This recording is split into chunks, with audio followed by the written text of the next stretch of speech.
Hey yo, thanks for tuning in to The Source, your source for celebrity news. Okay, so the other day, podcaster Lionel B dropped a two-part interview with one of P. Diddy's alleged victims who originally filed her lawsuit under the alias Jane Doe. The alleged victim, who we now know is named Misha, originally alleged that in 2003 she was 17 years old and in the 11th grade, and she was chilling in a lounge with a couple of her friends when she met Harv Pierre. And after Harv met her, he was like, yo, I know P. Diddy. And she was like, word? And he was like, yeah, let me call him. So, Harv proceeded to call Diddy up on the phone and put the young girl on the phone so she could talk to him too. And after talking to her for a few, Diddy was like, yeah, I like her. Okay, so after that, the lawsuit alleges that Harv took the young girl into the bathroom, smoked a little crack out of a Coke can, and then, after getting his rocks and his jollies off, he put the young girl on a private jet, flew her out to Teterboro, then put her in a car and drove her out to Daddy's house, which is P. Diddy Studios, where she would eventually meet P. Diddy. Now, according to Misha's lawsuit, she says that once she arrived at Daddy's house, Diddy and two other men, including Harv Pierre, basically plied her with drinks even though she was underage, and then proceeded to essay her in a bathroom. And then, after they did what they were gonna do, they basically left her for dead, put her back in a car, took her to Teterboro, put her back on a plane, and shipped her back to Michigan. Well, after sitting down and watching the full two-part interview that Misha did on the Lionel B show, all I can say is, Houston, we have a problem. Now, I can't show you what Misha said on the Lionel B show due to copyright restrictions, but I'm gonna try to break it down for you as best as possible, and then you guys can let me know if we do in fact have a problem. But before I start breaking it down, be sure to like and subscribe to the channel. Okay, so first, Lionel B started out by asking Misha how she met Diddy, and Misha responded by saying, when she was about 10 or 11 years old in the year 2000, she lost her virginity in the 6th grade, and that summer she met Harv Pierre, who she refers to throughout the video as Pierre Harvey. And she says that she met Harv Pierre because she used to write music and Harv heard some of her music and he really liked it, so he took it to Diddy, and then after Diddy heard it, he had her write some songs for Bad Boy. But hold on a second, because we just might have caught a break. Lionel B was just on Popcorn Planet talking about this interview, and during the interview he said that it's okay now for YouTubers to use small clips of his video. Wait, but you're saying people can do a couple minutes, like show a little few clips, like that's fine. But if somebody wants to react to longer, then that's whenever you would still probably let them if they reach out and ask for. Don't rip the content if you're repurposing it. So now I don't have to explain it all to you, and I can actually let you hear what she has to say with her own words. Basically 10, 11 is when I lost my virginity. I met him 6th grade that summer or whatever, and I remember Pierre Harvey coming by because then I started writing music for P. Diddy. Alright, so really quick, let's stop here because I gotta point something out, because herein lies your first problem. You can't be 10 or 11 years old in the year 2000 and then be 17 in 2003. So, right off the back, the math ain't mathin', and the story that Misha's over here telling Lionel B does not match up with her own lawsuit. Source, really quick, can you please pull up her lawsuit? Alright, so it says specifically in 2003, when she was only 17 years old and in the 11th grade, Miss Doe was ex-trafficked and gang-ard by Mr. Combs, Mr. Pierre, and a third assailant. In short, when she was just a teenager, Miss Doe met Mr. Pierre and a third assailant in a lounge in the Detroit, Michigan area. While at the lounge, Mr. Pierre insisted that he was best friends with Mr. Combs and even called Mr. Combs with Miss Doe. Alright, so if you've been working for Bad Boy since the time that you were like 10 or 11 years old writing music, and all of that time, up until the time you were 17 years old, you were dealing with Harv, then you would know Harv's relationship to Diddy. So, even if we give this chick the benefit of the doubt and we're like, maybe she's getting all of her dates mixed up. Even if she's getting the dates mixed up, her stories are still not matching up. Alright, but let's continue. After that, she goes on to say that she was invited to Diddy's flavor camp, and Harv Pierre came to pick her up from the house. And when she got in the car, he gave her some jelly beans, and she was like, I don't want no jelly beans. And he was like, these are special jelly beans. So, she ate the jelly beans, and she started feeling weird.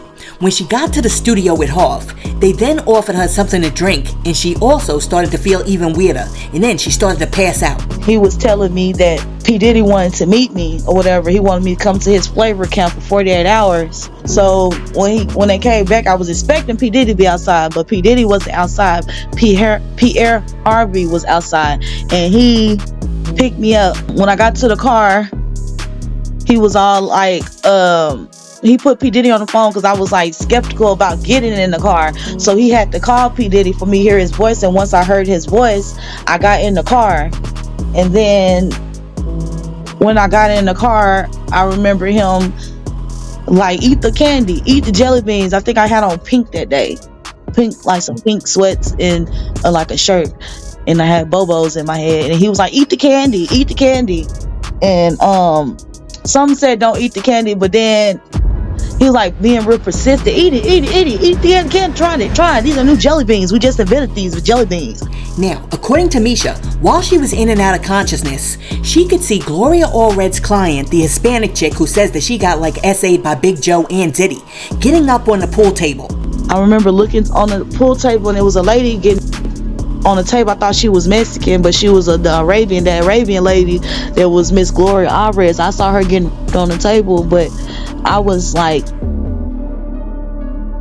I was conscious, but I was coherent, but I couldn't move.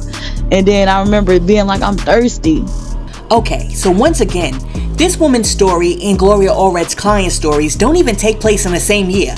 So how in the world are you seeing her essayed on the pool table when you weren't even there at the same time? But, I mean, unless Gloria Allred's client spent mad time at Diddy's studio just sitting up on the pool table, which we know that she didn't, this right here, once again, doesn't add up.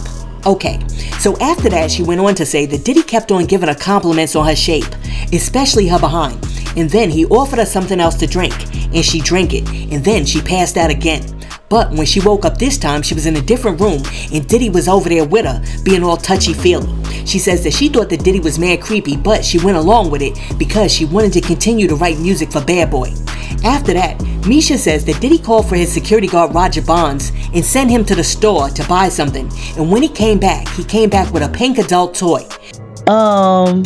He asked me what kind of cocks I like, and I was like, real big cocks. I like big cocks, real big cocks. And he sent Roger Bonds to go buy a pink dildo. And I remember waking up, looking in the mirror. I look in the mirror and I see P. Diddy behind me. And I know when I was in the room, he took my virginity on that bed.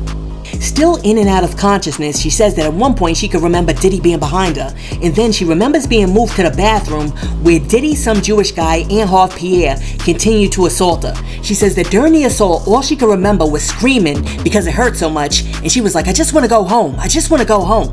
Now, after the assault was over, she says that they put her back on a jet, and then they drugged her. But when she woke up, she was surrounded by a whole bunch of white girls who were teenagers, and also a hunchback, pointy-nosed white guy who was basically their handler.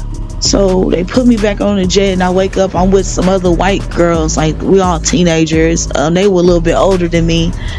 I wake up with them, and like at first it was fun, but then they disappeared from me, and it was me by myself. And I remember being drugged the whole time, and I remember them drugging me so much, and they wanted me to feel the pain, and they had my hand over the stove. I remember waking up screaming. This was a fat white guy. He kind of hunchback, got a pointy nose.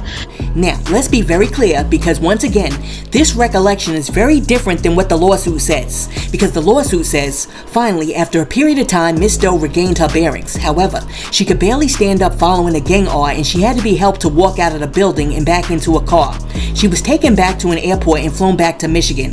However, she has very limited recollection to her transport home and only remembers being in her car sometime early in the morning. Okay, so in version 1, which is the lawsuit, she gets put back on a plane and then put back in a car. But then in version 2, she's put back on a plane and then she's ex-trafficked by a pointy-nosed, hunchback white guy. Alright, so during her time being ex-trafficked by Diddy and this white guy, she says that she was put in a cage with 5 or 6 babies. And one day, Diddy came to the spot where they were all being held at, and he murked one of the babies. I remember him shooting his baby. The baby had to be no more than 5 or 6. This boy, he hunts me in my dream, and he is the age he probably would have been now, but he hunts me in my dreams. Anyhow, she went on to say that till this day that baby haunts her and chases her in her dreams. After that, Misha said that one day Diddy let her out of the cage and Bill Cosby was there, and Bill Cosby assaulted her too. And during some sort of ritual where the dudes brought out a whole bunch of stuff on a tray and diddled her with it, Bill Cosby took the cigar and basically did what Bill Clinton did to Monica Lewinsky with her. And then after that, he basically put the cigar out on her vajayjay. There was a knife, it was a corkscrew, it was a glass bottle, it was a candle, and it was a cigar on a tray. And I remember all of them had to stick it in me. And I will never forget how Bill Cosby lit the cigar and put it out on my vagina. She also says that J-Lo was often present during these events, so J-Lo witnessed a whole bunch of this abuse. He did what he did to me, and then when it was time for Jennifer Lopez, she was there with a guy, and he was standing there looking disgusted, but didn't nobody save me. She stuck that glass in me, and after that, but my eyes were booked the whole time. Alright, so after sharing all of that, Misha continued on to tell Lionel B that the reason why she never shared her story until now is because her grandmother never took her to the police or reported her missing during the time frame when these incidents supposedly happened. Alright, so after that, Misha goes on to say that one day she had enough and she put snake venom in everybody's drink, including Kris Jenner's. And I remember Kris Jenner being mad about it, and I stabbed her on her left side of her shoulder, right here. This is where I stabbed her, right there. And no, it's not allegedly, it really happened. Now, after saying that she basically shanked Kris Jenner, she was like, listen, this is not alleged, this mess really happened. Alright, so after that, Misha went on to say that one time Diddy burned down one of his buildings to cover up the evidence and the bodies that were in the building. Now, while he was setting the fire, he accidentally slipped and fell, and he almost didn't make it out of the blaze. But she was able to pull him out of the fire, and she says that she really didn't want to, but God wouldn't let her leave him there. Okay, so this is what I'm thinking. This was one of the most discombobulated, off-the-hook stories that I've ever heard. And Lionel B may have just done Misha a grave disservice, or on the other hand, he may have done Diddy a great service. Because just based on this video alone, which contradicts her first lawsuit, the lawsuit that she filed in New York last year isn't going anywhere.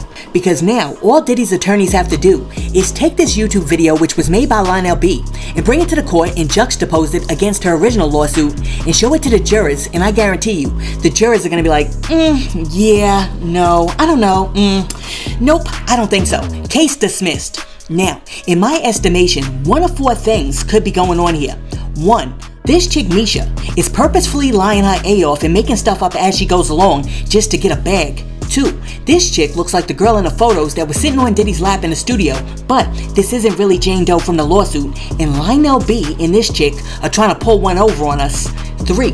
Misha is bat-ish bananas and really thinks that these events really happened.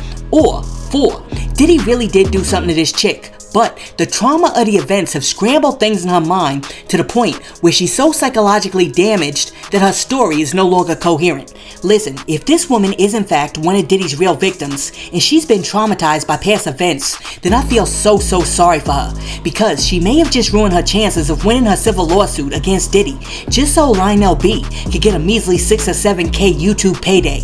Because it looks like her lawyers have dropped her, and this video didn't do anything for her except create another piece of evidence that Diddy's attorneys can use against her in a court of law to show that her story is continuously changing and ultimately she's not credible. So to Lionel B, I'll say this: cut that woman a check, because after you drop that video, that may be the only payday that she gets. Because I'm trying to tell you, once the jurors look at her lawsuit and they also look at Lionel B's video, they're going to be thinking the same thing that I'm thinking, and they're going to be like, look, which one is it? Because you can't be 12 and 17 at the same time.